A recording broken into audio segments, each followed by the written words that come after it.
Selamat datang di Pojok Santai.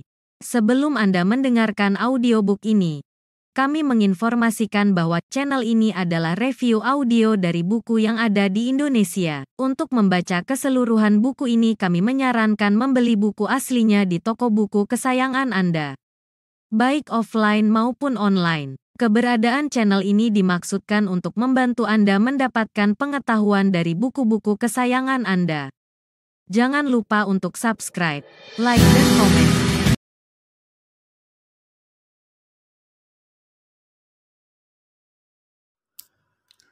Selamat datang di Pojok Santai, channel khusus yang membahas komik dan novel dengan cara asyik. 4 bayangan hitam muncul di saat yang tepat, di mana hampir saja Anjarweni menjadi korban kebiadaban hawa nafsu si Dewa Maut. Siapakah 4 bayangan hitam itu? Yuk langsung saja disimak video kali ini.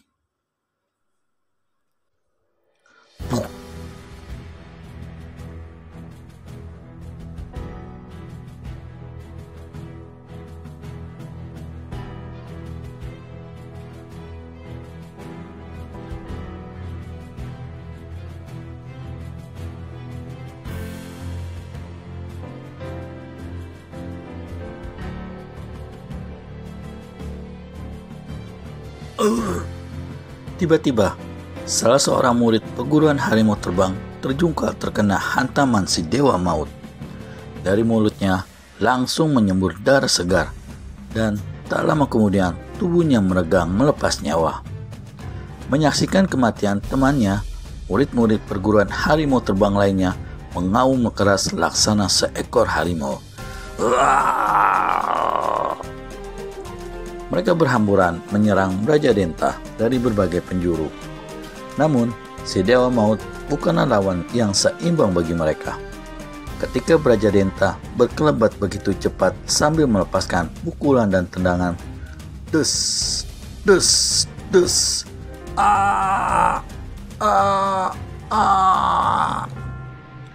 Tiga jeritan panjang terdengar. 3 orang murid perguruan harimau terbang kontan terjungkal tak bangun-bangun lagi dengan dada amblong. Si Dewa Maut menyeringai dingin sambil menatap mayat lawan-lawannya. Tangannya mengibaskan bajunya yang berdebu. Bau anyir darah segera menusuk hidung. Tiba-tiba Brajadenta teringat dengan tawanannya. Kepalanya kontan menoleh ke arah Anjarweni. Tampangnya jadi beringas ketika mendapatkan tubuh Anjarweni masih tergolek lemas di atas rerumputan. Aku sudah tahan lagi, anak manis. Kita segera menikmati surga dunia. Tubuh Brajadenta kemudian melayang.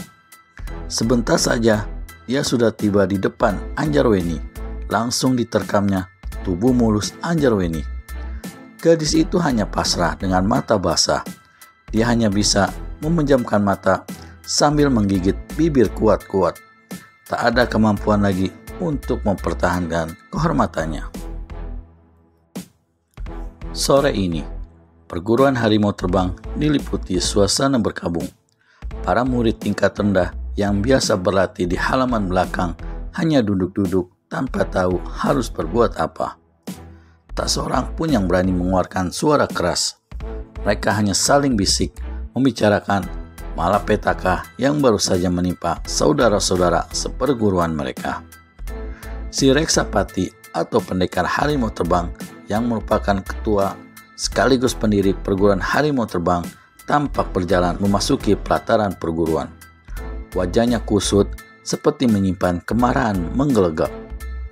Di belakang pendekar berusia hampir 50 tahun itu, 70 orang murid utamanya berjalan mengikuti dengan kepala tertunduk, membersihkan rasa duka.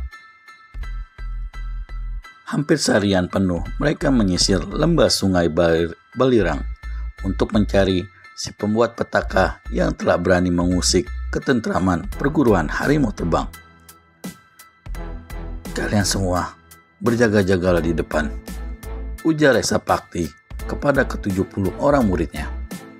Kemudian, lelaki setengah baya itu berjalan memasuki ruang utama perguruan. Lalu, dia langsung berbelok memasuki ruang pribadinya. Baru saja Reksa Pakti menutup pintu, seorang bocah perempuan berumur 12 tahun mengetuk daun pintu.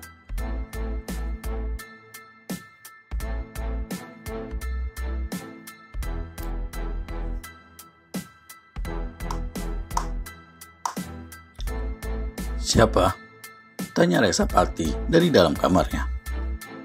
"Inkan Putri, Ayah," kata bocah perempuan sambil membuka daun pintu. Reksa Pakti memandang kehadiran bocah kecil bernama Inkan Putri dengan sorot mata sayu. Rasa kecewa bercampur amarah karena tak berhasil mencari orang yang telah menanamkan api permusuhan bagi perguruan silatnya terbayang jelas di wajah lelaki yang bertubuh agak kurus itu. "Kenapa Ayah diam saja? Bukankah ini sudah waktunya Ayah mengajari Putri berlatih ilmu silat?" tanya gadis kecil ini. "Berlatih dengan ibu saja, Putri. Ayah sedang sibuk," tolak Reksa Pakti ayah Inkan Putri ini. "Sibuk? Ayah hanya duduk diam di situ. Kenapa bilang sibuk?" kata Inkan Putri polos. Bersamaan dengan itu, pintu kamar ini terbuka. Dari baliknya muncul seorang wanita cantik berusia 30 tahun. Kulit tubuhnya kuning bersih, rambutnya disanggul ke atas dengan tusuk kondek terbuat dari gading. Bajunya berwarna biru membungkus tubuhnya yang tampak sintal. "Putri, kau berlatih silat dengan Kakang Singaludra saja ya," ujar wanita ini kepada bocah perempuan yang sedang bergayut di lengan Reksa Pakti. "Tidak, Ibu. Putri ingin berlatih dengan Ayah," tolak Inkan Putri nakal. "Putri, jangan bandel," kata wanita cantik itu seraya memandang Inkan Putri dengan sorot mata memerintah. Bocah perempuan berumur 12 tahun itu segera meninggalkan tempat sambil mengeluarkan gerutuan kecil. "Sebel Ibu." Sementara Reksa Pakti kembali mengeluarkan desah panjang, lalu tubuhnya berbalik membelakangi wanita cantik yang baru saja muncul. Wanita itu tak lain dari istri Reksa Pakti. Bila diperhatikan dengan seksama, umur Reksa Pakti dan istrinya terpaut agak jauh. Reksa Pakti memang terlambat berumah tangga. Sebagai seorang pesilat, dia lebih senang mengembara tanpa mempunyai suatu ikatan. Tapi setelah mendirikan perguruan harimau terbang, barulah mulai dipikirkan pentingnya berumah tangga demi mengembangkan keturunan sebagai penerus sejarah leluhur. "Sudahlah Kang Mas, jangan terlalu dijadikan beban pikiran. Hanya akan membuat buruk kesehatanmu," ingat istri Reksa Pakti itu. Pendekar harimau terbang hanya mendesah pelan. Dia tak bergeming dari tempat duduknya. "Semua sudah menjadi kehendak Yang Maha Kuasa, Kang Mas," kata wanita itu lagi. "Inilah yang namanya takdir." Reksa Pakti memalingkan muka, menatap wajah istrinya dengan lekat. "Mustikaweni, aku tak pernah bisa mengerti kenapa orang itu bisa berbuat begitu biadab terhadap anak murid kita. Sepertinya dia memang sengaja memancing perkara," gumam Reksa Pakti dengan suara berat.